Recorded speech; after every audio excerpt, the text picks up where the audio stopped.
Shalom, shalom, bien-aimés en Christ.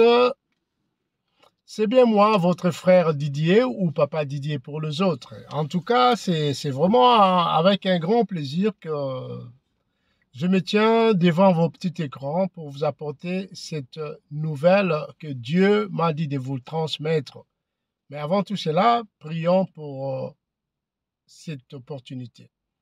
Seigneur, merci pour ce moment. Merci parce que tu nous as donné encore le souffle nécessaire en cette journée. Que ton nom soit béni, Seigneur. Que ta grâce nous comble à tout jamais, mon Dieu. Alléluia pour tout, Seigneur. Merci, merci pour ce temps. Merci de nous avoir protégés des pièges de l'ennemi et pour nous accorder encore ce temps merveilleux, Seigneur, que moi, personnellement, je vais m'adresser à ton peuple. Amen, amen, amen. Bien-aimé, voilà. Je disais que Dieu m'a donné un autre message, un message d'avertissement en tout cas, qui est très très important pour toute personne qui a encore l'amabilité de comprendre les choses. Parce que si nous ne comprenons pas, et ça sera difficile pour nous de sortir des trous où l'ennemi essaie de nous mettre. Alléluia. Donc, moi, je ne suis pas Jonas. Jonas, ce fut un serviteur de Dieu qui refusa l'ordre donné par notre Dieu d'aller prêcher la bonne nouvelle quelque part dans une ville appelée Ninive. Et lui, il refusa catégoriquement, il a changé de direction pour aller dans une autre ville appelée Tarsis. Et je crois que cette histoire-là, vous pouvez le lire dans le livre de Jonas, dans l'Ancien Testament. Bien-aimés, tout le monde, en tout cas ceux qui lisent la Bible, savent ce qui était arrivé à Jonas. Donc pratiquement, moi je ne veux pas être celui qui désobéit à la parole de Dieu. Voilà pourquoi, bien-aimés, je suis là devant vous pour vous dire ce que Dieu m'a dit. Je vais droit à cette bonne nouvelle. En tout cas, pour moi, c'est une bonne nouvelle, puisque quand Dieu dit, bien que peut-être c'est un peu dur, mais ça a toujours été une bonne nouvelle, bien-aimés. Donc, la nouvelle en question, c'est quoi? Eh bien, voilà, c'est à propos de la crise à venir. Une crise qui s'annonce déjà. En tout cas, Dieu me parla ainsi le 27/6 2022. Qu'est-ce qu'il me dit? Il me dit que non, voilà. Mon enfant, parle à mes autres enfants de cette crise, qu'ils s'approvisionnent de nourriture. Non seulement de nourriture, mais qui s'approvisionne aussi spirituellement. Voilà, le message était comme ça. Et avant de me dire ça, Dieu me montra une scène, donc il y avait le Saint-Esprit qui était en moi, et de là, je vis comme une vision. Là, au moment où j'ai vaqué à mes occupations au boulot, et Dieu me montra une scène devant un supermarché. Il y avait une foule de gens, en tout cas, les gens causaient entre eux, et du coup, il y a eu une bagarre. Une bagarre comment ça? Une bagarre très violente, bien aimée. Les gens qui se parlaient entre eux, ils commençaient maintenant à se bagarrer comme si c'était dans un ring de boxe. Bien aimé, c'était terrible. C'était vraiment terrible, je vous dis. Quelle violence! Il y a un qui vient avec son bâton, l'autre qui vient avec une pelle. Et donc, on ne pouvait pas te voir toucher la nourriture, un sac de riz, un sac de farine. Donc, c'était la bagarre totale. Tout ça, c'était à cause de la nourriture. Bien aimé, il y avait des blessés. Je ne pouvais pas imaginer cela. Mais l'Esprit de Dieu me dit que non, c'est ça qui arriverait si vous continuez à vous entêter, à ne pas écouter ma parole. Alléluia. Bien aimé, c'est ça le message en question. Donc, quand on est enfant de Dieu, nous sommes censés écouter la parole de Dieu. Notre Seigneur Jésus dit, mes brebis écoutent ma voix et ils entendent très bien ce que je leur dis. Bien aimé, nous savons tout cela Et des fois, par moments, nous ne savons pas pourquoi nous sommes entêtés de ne pas écouter ce que le Seigneur nous dit. Moi, je dis à notre Seigneur, mais Seigneur, ce message où tu me dis de faire passer, mais il y a déjà d'autres serviteurs qui l'ont déjà fait. Il y a des prophètes, des gens qui ont déjà passé ces messages. Il a dit, oui, ça je le sais, mais va encore, dis à mon peuple, dis à tout le monde qui s'approvisionne.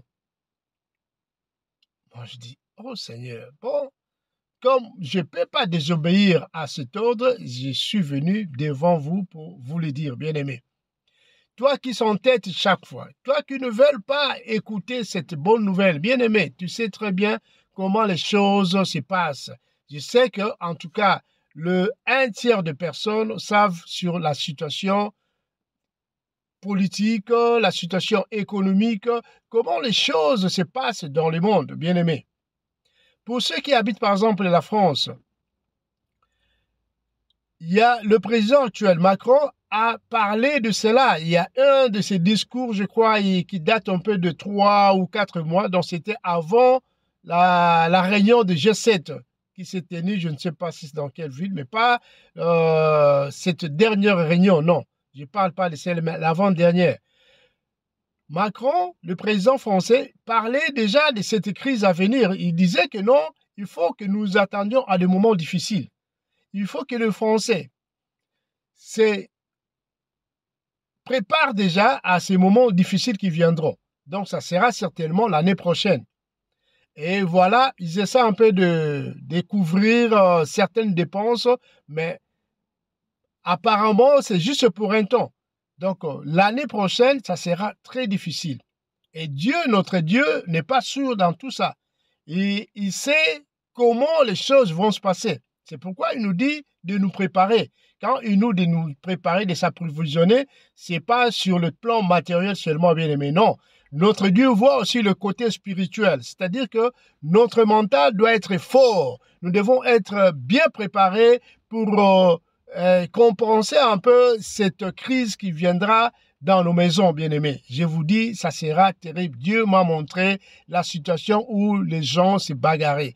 Et ces gens qui se bagarraient n'étaient pas des étrangers entre eux. Non, c'était des gens qui se connaissaient. Des gens qui habitaient, par exemple, un même quartier, mais du coup, ils commençaient à se bagarrer à cause de la nourriture.